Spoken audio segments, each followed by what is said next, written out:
What's up guys, I want to quickly mention that Rena6 and Yoyofua won the $100 giveaway, so reply to my comment with your CashApp tag.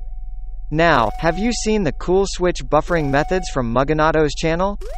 Check it out.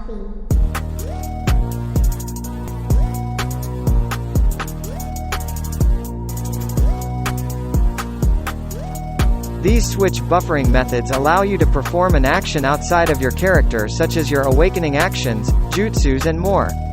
Although this tech isn't entirely new to the Storm series, there are new methods exclusively for Storm connections. In today's video we'll be learning all of the switch buffering methods, starting with the easiest to hardest. There will be console inputs on the bottom of the screen and tips to make learning some methods easier to learn. Now, let's get started. To perform the air combo method, while in the air, you will need to switch and then quickly press your awakening action. You'll know this tech has been successfully done once you hear the game audio spaz out. Thankfully, there is room for error with this method, which makes the air combo the easiest method to do on this list.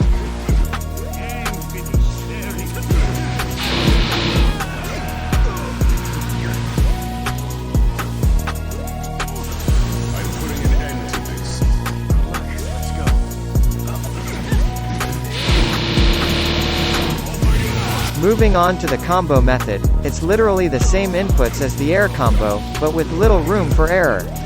You'll know when you've done this method correctly once you hear the audio cue.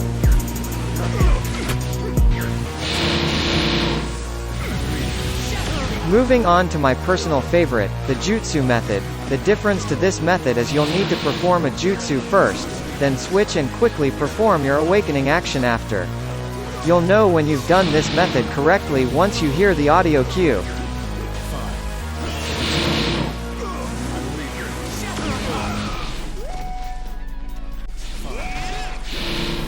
Let's look at something more practical, the ninja dash method, which is done by double tapping the jump button quickly followed by a switch action.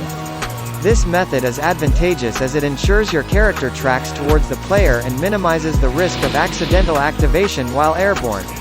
Keep in mind the inputs are fast, so if you're having trouble doing this trick, start by just practicing shadowing your ninja dash. Now, the jump method, similar to the ninja dash, it requires quick button inputs but more strict timing. This method may not be the most practical given the difficulty, but it can cause for some funny interactions.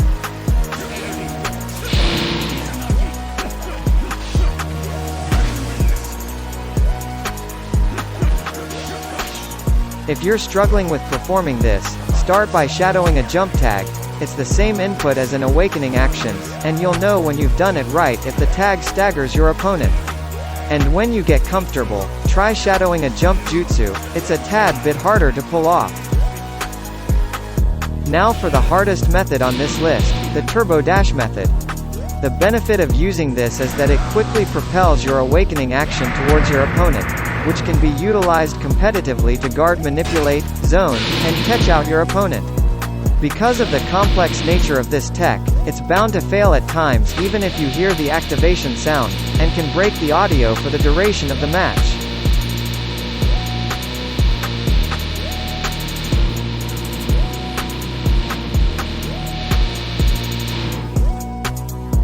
If you are having trouble with this method, don't worry, I was in the same boat. Start by practicing a standard turbo dash, and when you feel comfortable try shadowing the turbo dash. You'll know when you mastered this tech when you can turbo dash a jutsu, which is much harder than the awakening action.